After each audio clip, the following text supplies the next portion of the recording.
সুপ্রিয় শিক্ষার্থীবৃন্দ, আসসালামু আলাইকুম। আজকের ক্লাসে সবাইকে স্বাগতম। আমরা গত ক্লাসে রাসায়নিক সমীকরণ নিয়ে কথা বলছিলাম। আজকে আমরা একটু আবার রাসায়নিক সমীকরণটা দেখব এবং রাসায়নিক সমীকরণের তাৎপর্য নিয়ে কথা বলবো। তো প্রথমেই আমরা দেখি যে রাসায়নিক সমীকরণ কাকে বলে। আমি বলছিলাম যে রাসায়নিক সমীকরণ হচ্ছে কোনো রাসায়নিক বিক্রিয়াকে সমীকরণের মাধ্যমে বিভিন্ন চিহ্ন দ্বারা সমীকরণের মাধ্যমে প্রকাশ করাকে বলা হয় রাসায়নিক সমীকরণ। তো রাসায়নিক সমীকরণ লেখার নিয়ম হচ্ছে যে রাসায়নিক সমীকরণে যদি একাধিক বিক্রিয়ক থাকে তাহলে ওই বিক্রিয়কগুলোর মাঝখানে যোগ চিহ্ন ব্যবহার করতে হবে, এবং একাধিক উৎপাদক থাকলে উৎপাদর মাঝখানে যোগ চিহ্ন ব্যবহার করতে হবে, এবং বিক্রিয়ক ও উৎপাদর মাঝখানে সমান সমান চিহ্ন অথবা তীর চিহ্ন ব্যবহার করা যায়। আজকে আমরা দেখব যেটা রাসায়নিক সমীকরণের তাৎপর্য। তো প্রথমে আমরা একটা রাসায়নিক সমীকরণ লিখে নিই। যেমন ধরো H2 প্লাস Cl2 সমান HCl। আমি একটা সিম্পল রাসায়নিক সমীকরণ লিখলাম। রাসায়নিক সমীকরণের তাৎপর্য লেখার আগে বা কোনো রাসায়নিক সমীকরণ লেখার আগে খেয়াল রাখতে হবে যে রাসায়নিক সমীকরণের সমতা করে নিতে হবে আগে। সমতা বিষয়টা আমি একটু বলে নিই। সমতা হচ্ছে কোনো রাসায়নিক সমীকরণের বাম পাশে এবং ডান পাশে পরমাণুর সংখ্যা সমান করা, এটাকে বলা হয় সমতা বিধান। কোনো রাসায়নিক সমীকরণের বাম পাশে এবং ডান পাশে অর্থাৎ বিক্রিয়ক এবং উৎপাদের মধ্যে উভয় পাশে পরমাণুর সংখ্যা সমান করতে হবে। আমাদের এখানে খেয়াল করে দেখো, বাম পাশে হাইড্রোজেন আছে 2টা, ডান পাশে হাইড্রোজেন আছে 1টা, সুতরাং সমতা হয়নি। বাম পাশে ক্লোরিন আছে 2টা, ডান পাশে আছে 1টা, সুতরাং এটা সমতা হয়নি। খেয়াল করে দেখো, এখানে যদি আমরা 2 দেই তাহলেই উভয় পাশের পরমাণুর সংখ্যা সমান হচ্ছে, এবং যে সংখ্যাটা দ্বারা আমরা পরমাণুর সংখ্যা উভয় পাশে সমান করব অবশ্যই খেয়াল রাখতে হবে সেই সংখ্যাটা কোনো অণু বা যৌগের বাম পাশে দিতে হবে, ডান পাশে দেওয়া যাবে না। যেমন আমরা যদি এখানে 2 দেই তাহলে হবে না, আমাদের সবসময় যৌগটার বাম পাশে সংখ্যাটা দিয়ে উভয় পাশে পরমাণুর সংখ্যা সমান করতে হবে। তাহলে এখন দেখো উভয় পাশে পরমাণুর সংখ্যা সমান হয়েছে, অর্থাৎ এই রাসায়নিক সমীকরণটা সমতা বিধান করা হয়েছে। প্রশ্নে অনেক সময় সমতা করে দেয়া থাকে, আবার অনেক সময় করে দেয়া থাকে না। তোমরা কোনো রাসায়নিক সমীকরণের তাৎপর্য লেখার আগে অবশ্যই দেখবে যে সমীকরণটা সমতা করা আছে কিনা। যদি করা না থাকে তাহলে অবশ্যই তোমরা করে নিবে। এখান থেকে রাসায়নিক সমীকরণে তোমার বইয়ে বেশ কয়টা উদাহরণ দেওয়া আছে, সেখান থেকে নিশ্চয়ই একটা পরীক্ষায় আসবে, সবসময় আসে, প্রতি বছরই একটা পরীক্ষায় রাসায়নিক সমীকরণের তাৎপর্য আছে, সুতরাং ভালো করে খেয়াল করো। আমরা কোনো রাসায়নিক সমীকরণের তাৎপর্য লেখার আগে অবশ্যই প্রথমত আমাদের কোনো সমীকরণের তাৎপর্য হয় 2টা। কি কি? একটা হলো আঙ্গিক তাৎপর্য,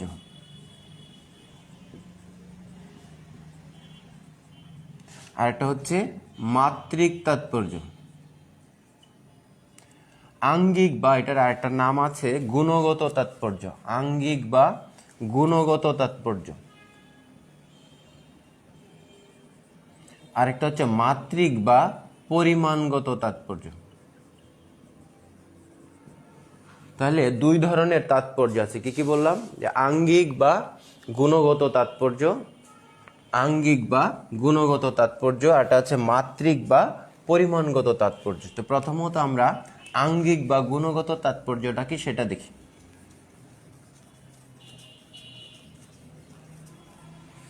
এই বিক্রিয়াটার আঙ্গিক তাৎপর্য বলছি আমরা।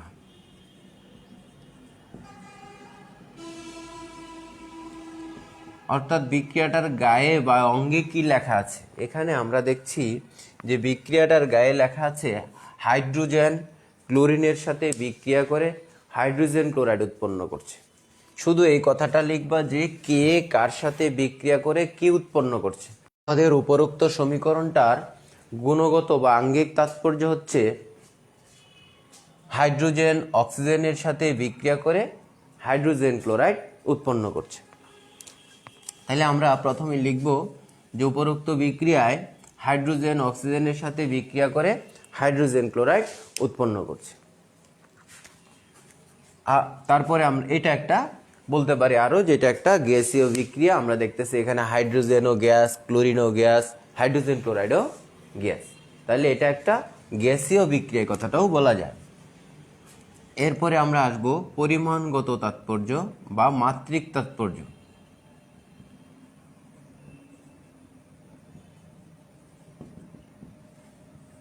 পরিমাণগত তাৎপর্যের যে প্রথম কথাটা, সেই কথাটা আমরা বলবো যে কত অণুর সাথে বিক্রিয়া করে কত অণু উৎপন্ন করছে। এখানে দেখা যাচ্ছে যে এক অণু হাইড্রোজেন এক অণু ক্লোরিনের সাথে বিক্রিয়া করে 2 অণু হাইড্রোজেন ক্লোরাইড উৎপন্ন করছে। এই বিক্রিয়াটাতে আমরা কি দেখতেছি? পরিমাণগত তাৎপর্যের প্রথম কথাটা হবে আমাদের কত অণুর সাথে বিক্রিয়া করে কত, অর্থাৎ এখানে সংখ্যা আসবে যে এক অণু হাইড্রোজেন এক অণু ক্লোরিনের সাথে বিক্রিয়া করে 2 অণু হাইড্রোজেন ক্লোরাইড গ্যাস উৎপন্ন করছে। তাহলে এটা গেল পরিমাণগত তাৎপর্যের প্রথম কথাটা। আমি আবার বলতেছি যে এক অণু হাইড্রোজেন এক অণু ক্লোরিনের সাথে বিক্রিয়া করে এক অণু হাইড্রোজেন ক্লোরাইড গ্যাস উৎপন্ন করছে। পরিমাণগত তাৎপর্যের দ্বিতীয় কথাটা আসবে আমাদের, আমরা দেখব যে উভয় পাশের পরমাণুর সংখ্যা সমান আছে কিনা, অর্থাৎ রাসায়নিক সমীকরণটার উভয় পাশে বাম পাশে এবং ডান পাশে পরমাণুর সংখ্যা সমান আছে কিনা আমরা এটা চেক করব। তাহলে বাম পাশের পরমাণুর সংখ্যা আমরা হিসাব করো।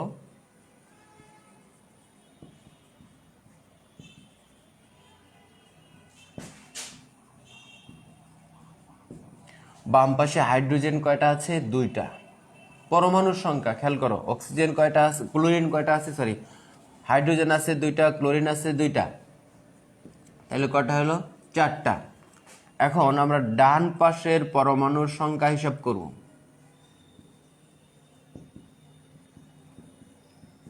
ডান পাশে পরমাণু আছে কয়টা আমি দেখি, এখানে 2 আছে গুণ, হাইড্রোজেন আছে কয়টা? 1টা, ক্লোরিন আছে কয়টা? 1টা, তাহলে এখানেও 4টা। তার মানে আমরা বলতে পারি যে সমীকরণের উভয় পাশে পরমাণুর সংখ্যা সমান। পরমাণুর সংখ্যা সমান। এটা গেল 2 নম্বর কথাটা। আমি আবার বলছি, প্রথম কথাটা বলবো যে কে কত অণুর সাথে বিক্রিয়া করে কত অণু উৎপন্ন করছে। দেখা গেছে এক অণু হাইড্রোজেন এক অণু ক্লোরিনের সাথে বিক্রিয়া করে 2 অণু হাইড্রোজেন ক্লোরাইড উৎপন্ন করছে।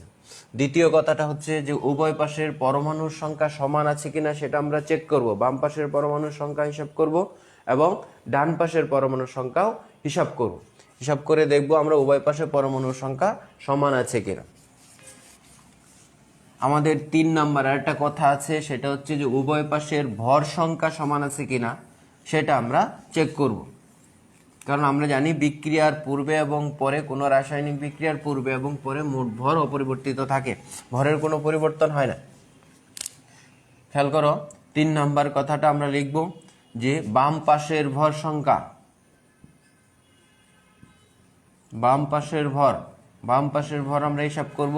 হাইড্রোজেনের আণবিক ভর হিসাব করব। হাইড্রোজেনের পারমাণবিক ভর 1, হাইড্রোজেন আছে কয়টা? 2টা, যোগ ক্লোরিনের পারমাণবিক ভর কত? 35.5, ক্লোরিন আছে কয়টা? 2টা, তাহলে আমরা হিসাব করি 2 যোগ এখানে কত? 71, এটা হিসাব করলে হয় কত? 71, টোটাল আসে কত? 73। খেয়াল করো বাম পাশের ভর আমরা হিসাব করছি। বাম পাশে হাইড্রোজেন আছে, হাইড্রোজেনের আণবিক ভর হিসাব করলাম। হাইড্রোজেন কয়টা আছে? 1, হাইড্রোজেন পারমাণবিক ভর 1, যেভাবে আমরা হিসাব করি। হাইড্রোজেন আছে কয়টা? 2টা, 2 দিয়ে গুণ করলাম, যোগ ক্লোরিনের কত আছে? 35.5 হচ্ছে ক্লোরিনের পারমাণবিক ভর। ক্লোরিন আছে কয়টা? 2টা, এই জন্য 2 দিয়ে গুণ করলাম, তাহলে কত হইল? 2 যোগ 71, অর্থাৎ 73 হচ্ছে বাম পাশের ভর। এখন আমরা হিসাব করব ডান পাশের ভর। ডান পাশের ভর কত আছে আমরা হিসাব করি। ডান পাশের ভর 2 × 1 যোগ 35.5। খেয়াল করো, তাহলে এটা হিসাব করলে আসবে কত? 73। অর্থাৎ তাহলে আমরা দেখতেছি উভয় পাশের ভর সমান। এই হয়ে গেল একটা রাসায়নিক সমীকরণের পূর্ণ তাৎপর্য। আমি আবার বলি কথাটা, খেয়াল করো, মনোযোগ দিয়ে শোনো, যে কোনো রাসায়নিক সমীকরণের তাৎপর্য লেখার জন্য আমরা দুই ধরনের তাৎপর্য জানি। একটা হলো আঙ্গিক বা গুণগত তাৎপর্য, আরেকটা হচ্ছে পরিমাণগত তাৎপর্য। তো গুণগত তাৎপর্য আমাদের কি আসবে? যে গুণগত তাৎপর্য আমরা বলবো কে কার সাথে বিক্রিয়া করে কি উৎপন্ন করছে। এই বিক্রিয়াটা যদি আমরা ধরি তাহলে দেখা যাচ্ছে হাইড্রোজেন অক্সিজেনের সাথে বিক্রিয়া করে হাইড্রোজেন ক্লোরাইড উৎপন্ন করছে। এখন আবার বলতে পারি যে এই বিক্রিয়াটা একটা গ্যাসীয় বিক্রিয়া, অনেক সময় আছে প্রতিস্থাপন বিক্রিয়া, অনেকগুলো বিক্রিয়া আমরা পড়ছি, যে যে ধরনের বিক্রিয়া আছে সেটা বলতে পারবা।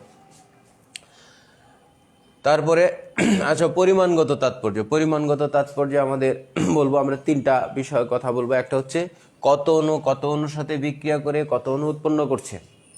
এখানে দেখছি এক অণু হাইড্রোজেন এক অণু ক্লোরিনের সাথে বিক্রিয়া করে দুই অণু হাইড্রোজেন ক্লোরাইড উৎপন্ন করছে, তাই তো? আচ্ছা, তারপরে আমরা দ্বিতীয় কথাটা বলবো যে উভয় পাশের পরমাণুর সংখ্যা সমান আছে কিনা আমরা চেক করব। আমরা বাম পাশের পরমাণুর সংখ্যা দেখব, আমরা ডান পাশের পরমাণুর সংখ্যা দেখব, দেখে আমরা চেক করব যে উভয় পাশের পরমাণুর সংখ্যা সমান আছে কিনা। 3 নম্বর কথাটা হচ্ছে আমরা দেখব উভয় পাশের ভর সমান আছে কিনা। ভর কিভাবে হিসাব করব? বাম পাশের ভরগুলো আমরা হিসাব করব, অবশ্যই আণবিক ভরগুলা হিসাব করার জন্য কি লাগে? পারমাণবিক ভরগুলো মুখস্থ থাকা লাগে। এজন্য পারমাণবিক ভরগুলো অবশ্যই আমাদের জানা থাকতে হবে, না তো আণবিক ভর হিসাব করতে পারবা না। আমি আগেই বলছি যে 1 থেকে 30 পর্যন্ত মৌলগুলার পারমাণবিক ভর, যোজনী, পারমাণবিক সংখ্যা ইত্যাদি, এগুলো 5টা জিনিস তোমাদের মুখস্থ করার জন্য, এবং আস্তে আস্তে এগুলো তোমাদের যখন কাজে ব্যবহার করবে তখন দেখবা যে আরো ভালো লাগবে তোমাদের।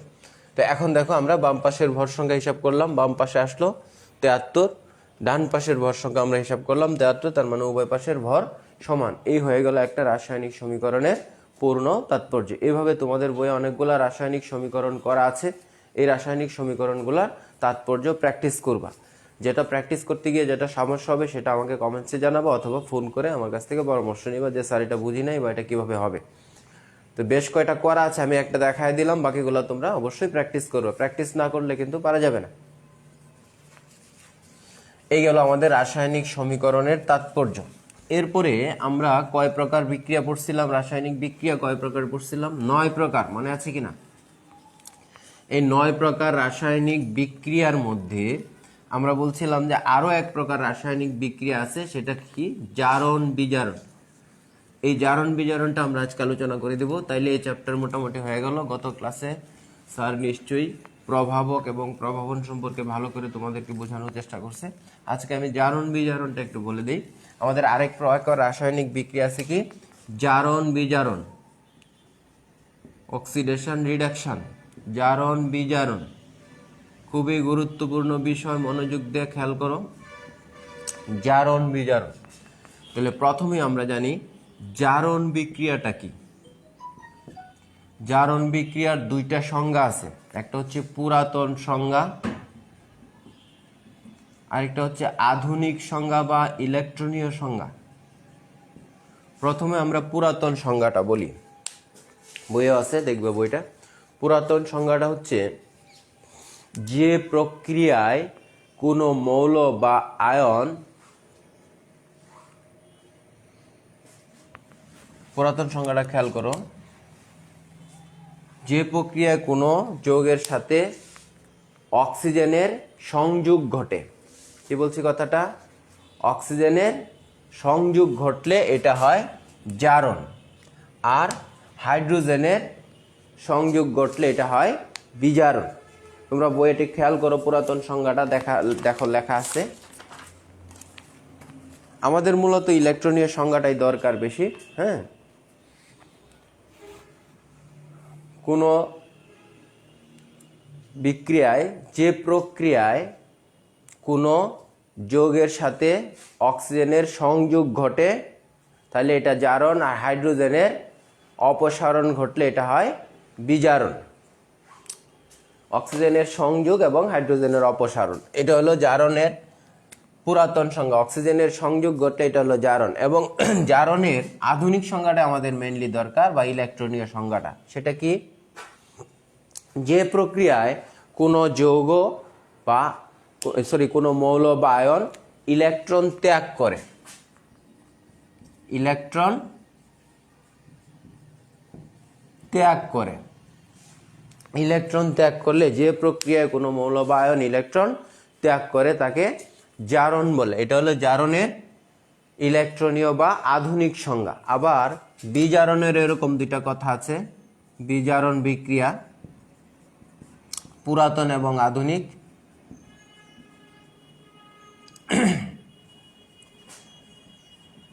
বিজারণ বিক্রিয়ার পুরাতন কথাটা কি? যে প্রক্রিয়ায় হাইড্রোজেনের অপসারণ ঘটে, কোনো যৌগ থেকে হাইড্রোজেনের যদি অপসারণ ঘটে তাহলে এটাকে আমরা বলি বিজারণ। অথবা কোনো ধনাত্মক মৌলের অপসারণ ঘটলে, আর জারণটা হচ্ছে কোনো ঋণাত্মক মৌলের সংযোগ ঘটলে এটার আমরা জারণ বলি। এটা হলো পুরাতন কথা। এখন আধুনিক কথাটা হচ্ছে বিজারণের যে প্রক্রিয়ায় কোনো মৌল বা আয়ন ইলেকট্রন গ্রহণ করে, ইলেকট্রন গ্রহণ করলে এটা হচ্ছে বিজারণ। তাহলে ইলেকট্রন ত্যাগ করে যে প্রক্রিয়া এটা হচ্ছে জারণ, আবার ইলেকট্রন গ্রহণ করে এটা হচ্ছে বিজারণ। এখন এখানে আরো দুইটা কথা আছে, সেটা হলো জারক এবং বিজারক। জারক আর একটা হচ্ছে বিজারক। জারণ একটা প্রক্রিয়ার নাম বা একটা বিক্রিয়ার নাম, কিন্তু জারক একটা পদার্থের নাম। যে সকল পদার্থ ইলেকট্রন গ্রহণ করে তাদেরকে বলা হয় জারক।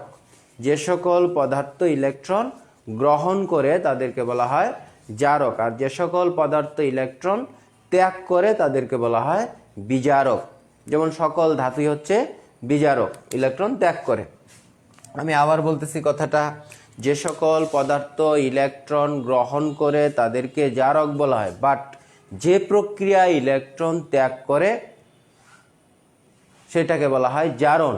আবার যে সকল পদার্থ ইলেকট্রন গ্রহণ করে তাদেরকে বলা হয় জারক। জারণ প্রক্রিয়া ইলেকট্রন ত্যাগ করে, কিন্তু জারক ইলেকট্রন গ্রহণ করে। আবার বিজারণ প্রক্রিয়া ইলেকট্রন গ্রহণ করে, কিন্তু বিজারক ইলেকট্রন ত্যাগ করে। এই জায়গাটা একটু খেয়াল রাখবা, এখানে একটু উল্টা পাল্টা আছে কথাটা। কিরকম? জারণের আধুনিক সংজ্ঞাটা আমি বলতেছিলাম, যে প্রক্রিয়ায় কোনো মৌল বা আয়ন ইলেকট্রন ত্যাগ করে তাকে জারণ বিক্রিয়া বলে। কিন্তু জারক হচ্ছে যে সকল পদার্থ ইলেকট্রন গ্রহণ করে তাদেরকে বলা হয় জারক। যেমন ক্লোরিন ইলেকট্রন গ্রহণ করে, অক্সিজেন ইলেকট্রন গ্রহণ করে, তাহলে এরা হচ্ছে জারক। আবার যে প্রক্রিয়ায় কোনো মৌল বা আয়ন ইলেকট্রন ত্যাগ করে সেই প্রক্রিয়াটা বা বিক্রিয়াটার নাম হচ্ছে বিজারণ। আবার বিজারক হচ্ছে যে সকল পদার্থ ইলেকট্রন কি করে? ত্যাগ করে। যে সকল পদার্থ ইলেকট্রন ত্যাগ করে তাদেরকে বলা হয় বিজারক। এই বিষয়গুলো একটু খেয়াল রাখবে। এখানে ইলেকট্রন গ্রহণ করে যারা তারা জারক, ইলেকট্রন ত্যাগ করে যারা তারা হচ্ছে বিজারক। এখন আমরা দেখব একটা গুরুত্বপূর্ণ বিষয়, সেটা হচ্ছে জারণ সংখ্যা কাকে বলে। জারণ সংখ্যা।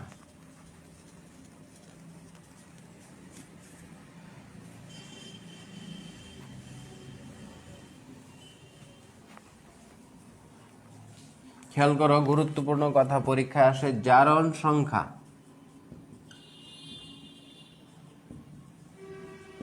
বা এটাকে বলা হয় অক্সিডেশন নাম্বার। জারণ সংখ্যা হচ্ছে এমন একটা সংখ্যা যে সংখ্যা দ্বারা কোনো মৌল বা আয়নের ইলেকট্রনের সংখ্যা এবং প্রকৃতি বোঝায়। জারণ সংখ্যা হচ্ছে এমন একটা সংখ্যা যাহা দ্বারা কোনো মৌলের চার্জের সংখ্যা এবং প্রকৃতি বোঝায়। আমি উদাহরণ দিচ্ছি তাহলে আর একটু সহজ হবে। যেমন সোডিয়াম যদি একটা ইলেকট্রন ত্যাগ করে তাহলে আমরা কি হয়? সোডিয়াম আয়ন হয়, তাই তো? এখন এই সোডিয়ামের জারণ সংখ্যা হচ্ছে +1। আবার দেখো সোডিয়ামের যোজনী কত? 1, কিন্তু সোডিয়ামের জারণ সংখ্যা হচ্ছে +1। কেন এখানে প্লাস মাইনাস দিতে হয়?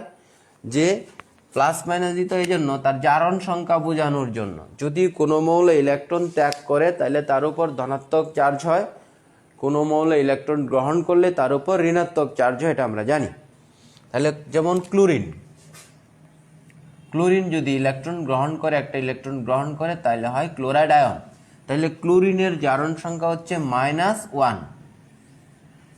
তাহলে জারণ সংখ্যা হচ্ছে এমন একটা সংখ্যা যাহা দ্বারা কোনো মৌলের চার্জের সংখ্যা বোঝায় এবং চার্জের প্রকৃতি বোঝায়, অর্থাৎ চার্জটা কি ধনাত্মক নাকি ঋণাত্মক। আর যোজনী দ্বারা শুধুমাত্র চার্জের সংখ্যাটা বোঝায়। যেমন সোডিয়ামের যদি তুমি যোজনী বলো শুধু 1, আর ক্লোরিনের যদি যোজনী বলো শুধু 1, কিন্তু ক্লোরিনের যদি জারণ সংখ্যা বলি আমরা তাহলে হবে -1। সোডিয়ামের যদি আমরা জারণ সংখ্যা বলি তাহলে হবে কি +1। তাহলে জারণ সংখ্যা হচ্ছে এমন একটা সংখ্যা যাহা দ্বারা কোনো মৌলের চার্জের সংখ্যা এবং প্রকৃতি বোঝায়, আর যোজনী হচ্ছে শুধুমাত্র চার্জের সংখ্যাটা বোঝায়। এটা খেয়াল রাখবে, জারণ সংখ্যা এবং যোজনীর মধ্যে এটা একটা পার্থক্য।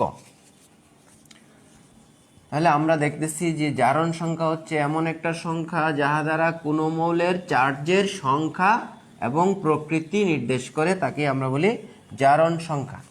এখন আমাদের এখানে একটা গুরুত্বপূর্ণ বিষয় আছে, তোমার পরীক্ষায় কিছু যৌগ দেয়া থাকবে, সেই যৌগটার মধ্যে কিছু মৌলের একটা নির্দিষ্ট মৌলের জারণ সংখ্যা নির্ণয় করতে বলবে। তাহলে আমরা এখন দেখব জারণ সংখ্যা কিভাবে নির্ণয় করা যায়, কোনো একটা যৌগে কোনো একটা মৌলের জারণ সংখ্যা কিভাবে নির্ণয় করা যায়। আমরা এখন দেখব জারণ সংখ্যা নির্ণয়, কোনো একটা যৌগে কোনো একটা নির্দিষ্ট মৌলের জারণ সংখ্যা কিভাবে নির্ণয় করা যায়। এই কোনো যৌগের জারণ সংখ্যা নির্ণয় করার জন্য তিনটা জিনিস জানতে হবে। একটা জিনিস হচ্ছে আমরা সবসময় মনে রাখবো, কোনো যৌগের জারণ সংখ্যা 0। কোনো যৌগের জারণ সংখ্যা, তিনটা কথা একটু লিখে রাখতে পারো, যে কোনো যৌগের জারণ সংখ্যা 0।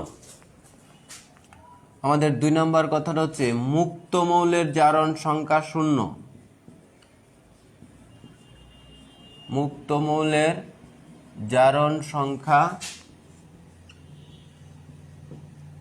0, অর্থাৎ কোনো মৌল যদি মুক্ত অবস্থায় থাকে তাহলে তার কোনো জারণ সংখ্যা থাকে না। 3 নম্বর কথাটা হচ্ছে কোনো আয়নের জারণ সংখ্যা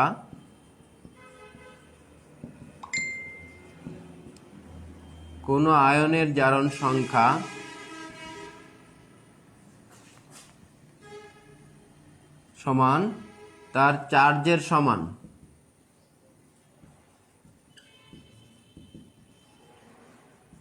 কোনো আয়নের জারণ সংখ্যা হচ্ছে তার চার্জের সমান, অর্থাৎ তার উপর চার্জ যত থাকে তার আজারণ সংখ্যা তত। আমরা এটা একটু প্রমাণ দেখবো একটু পরেই। তোমরা এই তিনটা জিনিস একটু লেখা রাখো, যে জারণ সংখ্যা নির্ণয় করার জন্য আমাদের এই তিনটা জিনিস জানতে হবে। যেমন কোনো যৌগের জারণ সংখ্যা সবসময় 0 হয়, মুক্ত মৌলের জারণ সংখ্যা 0 হয়, আর কোনো আয়নের জারণ সংখ্যা হয় তার চার্জের সমান। আয়নের জারণ সংখ্যা হয় চার্জের সমান। এখন আমরা এটার প্রমাণ দেখি।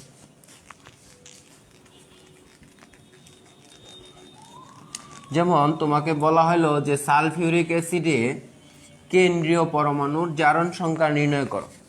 আমি একটা উদাহরণ দিচ্ছি, যেমন ধরো H2SO4, এটা সালফিউরিক অ্যাসিড। আমাকে বলতেছে যে সালফিউরিক অ্যাসিডের কেন্দ্রীয় পরমাণুর জারণ সংখ্যা নির্ণয় করো, অর্থাৎ সালফারের জারণ সংখ্যা নির্ণয় করতে বলছে। কেন্দ্রীয় পরমাণু মানে মাঝখানে যেটা থাকে, সালফারের জারণ সংখ্যা নির্ণয় করতে বলছে। তাহলে আমরা এটা এভাবেও করতে পারি, যে ধরি সালফারের জারণ সংখ্যা